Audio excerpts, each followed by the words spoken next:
پنجتن پاک کے بارے میں کیا عقیدہ ہے؟ جو یہ عقیدہ رکھتا ہے وہ کافر ہو جاتا ہے۔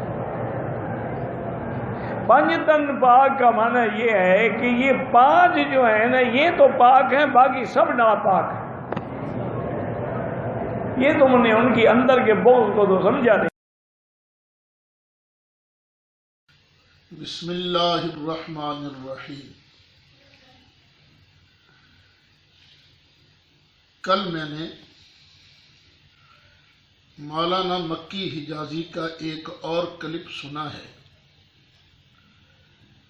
جس میں انہوں نے بڑی خطرناک بات کہی ہے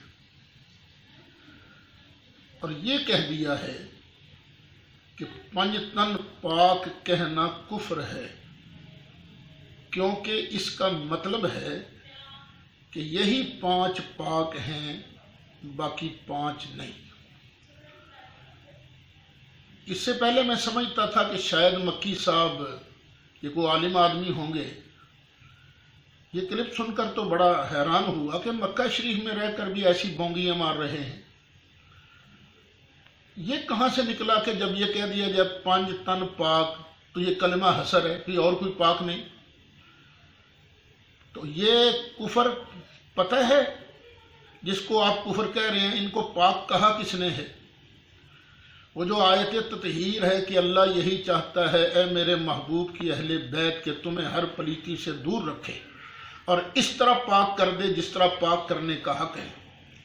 قرآن مجید کی روح سے یہ نبی کریم علیہ السلام کی ازواج مطہرات کے لیے آیت نازل ہوئی، لیکن نبی کریم علیہ السلام کا ارشاد گرامی نہیں مکی صاحب نے سنا؟ کیا انہوں نے پڑھا نہیں کہ نبی کریم علیہ السلام نے چادر کے اندر مولا حسن کو، مولا حسین کو، حضرت سیدہ طیبہ طاہرہ فاطمہ زہرا کو، شاہ مرداں شیر یزداں قوت پروردگار حضرت مولا مرتضیٰ کو اپنی چادر کے اندر لے کر دعا نہیں مانگی تھی، یا اللہ ان کو بھی اس طرح پاک رکھ جس طرح پاک رکھنے کا حق ہے؟ تو کیا اگر کوئی کہے کہ مولانا مکی صاحب تو صرف یہی ہے کہ مکے میں رہتے ہیں اور کوئی مکے میں نہیں رہتا؟ یہ کہاں سے انہوں نے حسر کا کلمہ نکالا؟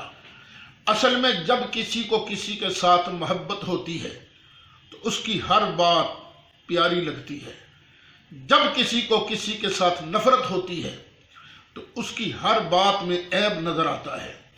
تو یہ مجھے لگتا یوں ہے کہ مولانا مکی کے نزدیک یہ پنجتن پاک ان کے نزدیک قابل احترام نہیں ہے، یہ ان سے محبت نہیں رکھتے، بغض رکھتے ہیں۔